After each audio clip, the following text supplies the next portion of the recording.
Hi అండి, welcome back to our channel. ఈరోజు మన వీడియోలో మేక తలకాయ కూర ఎలా చేసుకోవాలో చూద్దాం. ఇలా మసాలా వేసి చేశారంటే చాలా రుచిగా ఉంటుందండి. ఈ ప్రాసెస్లో ఒకసారి ట్రై చేయండి. చాలా సింపుల్గా చూపిస్తాను. వీడియోని స్కిప్ చేయకుండా చూడండి. ఇది రైస్లోకి చాలా బాగుంటుందండి. వీడియోని చూస్తున్నారు కానీ లైక్ చేయడం లేదు. ప్లీజ్ లైక్ చేయండి. లేట్ చేయకుండా వీడియోలోకి వెళ్ళిపోదామా. ముందుగా మిక్సీ జార్లో ఇలా అల్లం వెల్లుల్లిని బాగా వాష్ చేసేసుకొని ముక్కల కింద కట్ చేసుకొని వేసుకోవాలి. 1/2 కప్పు ధనియాలు, 2 టేబుల్ స్పూన్ల జీలకర్ర, ఒక 4 ఇలాచి, ఒక 10 లవంగ మొగ్గలు, 2 ఇంచుల దాల్చిన చెక్క,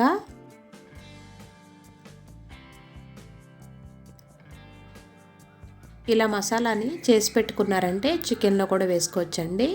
1 టేబుల్ స్పూన్ గసగసాలు.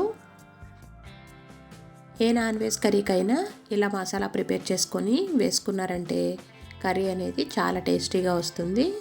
1/2 టేబుల్ స్పూన్ పెప్పర్. ఇలా వేసుకొని మూత పెట్టుకొని బాగా మెత్తటి పేస్ట్ కింద చేసుకోవాలండి. వీలైనంత ఇలా మెత్తటి పేస్ట్ కింద చేసుకొని పక్కన పెట్టుకోవాలి. 3 లేదా 4 ఆనియన్స్, 4 మిర్చి, కొంచెం కొత్తిమీర కట్ చేసుకొని పెట్టుకోవాలి. ఇలా తలకాయని కేజీ తీసుకున్నానండి. ఇది వేడి నీళ్ళలో వేసుకొని ఒక 10 నిమిషాలు అలా వదిలేసి బాగా వాష్ చేసుకొని పక్కన పెట్టుకోవాలి. ఇప్పుడు స్టవ్ వెలిగించి కుక్కర్ పెట్టుకొని 1 కప్పు ఆయిల్ వేసుకుంటున్నాను. ఆయిల్ అనేది ఎక్కువగానే పడుతుందండి. ఇది కుక్కర్లో వేసుకుంటేనే మనకి కర్రీ అనేది చక్కగా ఉడుకుతుంది. ఇప్పుడు ఆయిల్ హీట్ అయిన తర్వాత కట్ చేసుకున్న మిర్చి, ఆనియన్స్ వేసుకుంటున్నాను.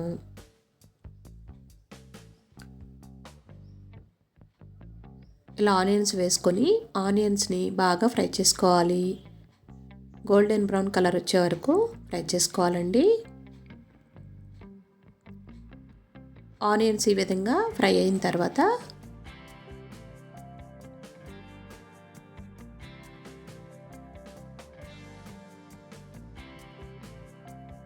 ఇప్పుడు కడిగి పెట్టుకున్న తలకాయని వేసుకోవాలండి.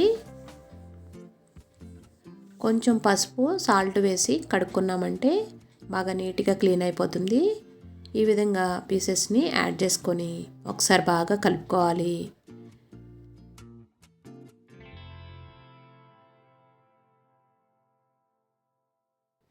ఇప్పుడు ఈ ముక్కల్లోని వాటర్ అంతా బయటకు వచ్చేయాలంటే కొద్దిగా పసుపు, 1 టేబుల్ స్పూన్ కళ్ళుప్పు వేసుకోవాలి. ఇలా వేసుకొని బాగా కలుపుకుంటే ఒక 5 నిమిషాలు కుక్ చేసుకున్నామంటే ముక్కల్లోని వాటర్ అంతా బయటకు వచ్చేస్తుంది.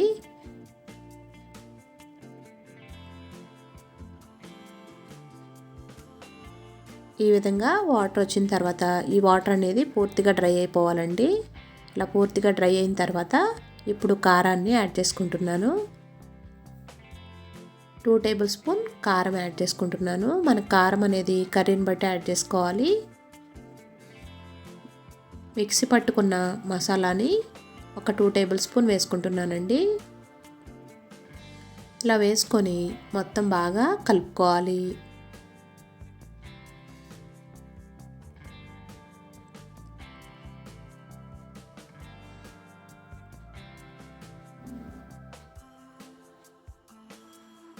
ఈ విధంగా కలుపుకొని ఒక 2 నిమిషాలు కుక్ చేసుకోవాలండి.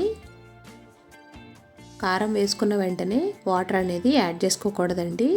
కారం పచ్చివాసన పోయే వరకు కుక్ చేసుకున్న తర్వాతే వాటర్ని వేసుకోవాలి.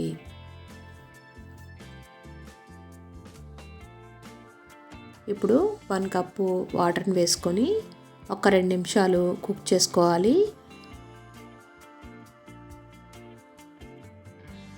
ముందుగానే చింతపండుని నానబెట్టుకొని పులుసు తీసుకొని పక్కన పెట్టుకోవాలండి. ఆ పులుసుని ఇప్పుడు 1 కప్పు వేసుకుంటున్నాను.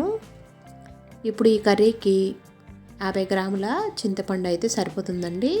ఇలా చింతపండు పులుసుని వేసుకొని ఒకసారి బాగా కలుపుకొని ఇప్పుడే కారాన్ని, సాల్ట్ని చెక్ చేసుకోవాలండి. చెక్ చేసుకొని కావాలంటే కొద్దిగా కళ్ళుప్పుని యాడ్ చేసుకుంటున్నాను. మనం ముందుగా ముక్కలకు సరిపడా వేసుకున్నాం కదా, ఇప్పుడు కర్రీకి సరిపడా మొత్తం సాల్ట్ని ఇప్పుడే వేసేసుకుంటున్నాను. ఇలా వేసుకొని కుక్కర్ విజిల్ మూత పెట్టుకొని ఒక 5-6 విజిల్స్ రావాలండి. అప్పుడే మనకి కర్రీ అనేది చక్కగా ఉడుకుతుంది. ఇలా 6 విజిల్స్ వచ్చిన తర్వాత కుక్కర్ ప్రెజర్ పోయిన తర్వాత మూత తీసుకొని చూసుకుంటే మనకి కర్రీ అనేది ఇంచుమించుగా ప్రిపేర్ అయిపోయినట్లే అండి. ఇప్పుడు ఒకసారి స్టవ్ మీద పెట్టుకొని మనం కర్రీని చెక్ చేసుకుందాం. కర్రీ అనేది చిక్కగా అనిపిస్తే కనుక స్టవ్ ఆఫ్ చేసేసుకోవచ్చు. సరిపడా పులుసు అనేది ఉంది కాబట్టి ఇప్పుడు మనం చివరగా కొంచెం కొత్తిమీరని యాడ్ చేసుకొని ఒక 2 నిమిషాలు కుక్ చేసుకుందాం. ఈ ప్రాసెస్లో కనుక పులుసు చేసుకొని జలుబు చేసినప్పుడు తిన్నారంటే కనుక జలుబు అనేది తొందరగా తగ్గుతుందండి. పిల్లలకి ఇలా చేసి పెట్టారంటే హెల్తీ కూడా. మనకి కర్రీ అనేది ప్రిపేర్ అయిపోయింది. ఇప్పుడు మనం ఒక బౌల్లోకి సర్వ్ చేసుకుందాం. ఇది రైస్లోకి చాలా చాలా బాగుంటుందండి. మీకు కనుక ఈ వీడియో నచ్చినట్లయితే తప్పకుండా లైక్ చేయండి. మీరు లైక్ చేయడం వల్ల వీడియో అనేది మరికొంతమందికి వెళ్తుందండి. వీడియో నచ్చితే ఫ్రెండ్స్కి రిలేటివ్స్కి షేర్ చేయండి. మన ఛానల్ని ఫస్ట్ టైం చూస్తున్నట్లయితే తప్పకుండా సబ్స్క్రైబ్ చేసుకోండి. ఇలాంటి హెల్తీ వీడియోస్ మన ఛానల్లో చాలా ఉన్నాయండి. ఒకసారి ఛానల్ విజిట్ చేయండి. ప్లీజ్ లైక్ చేయండి, షేర్ చేయండి, సబ్స్క్రైబ్ చేసుకోండి. మీరు కూడా ట్రై చేసి ఎలా వచ్చిందో నాకు కామెంట్ సెక్షన్లో కామెంట్ పెట్టండి. Thanks for watching.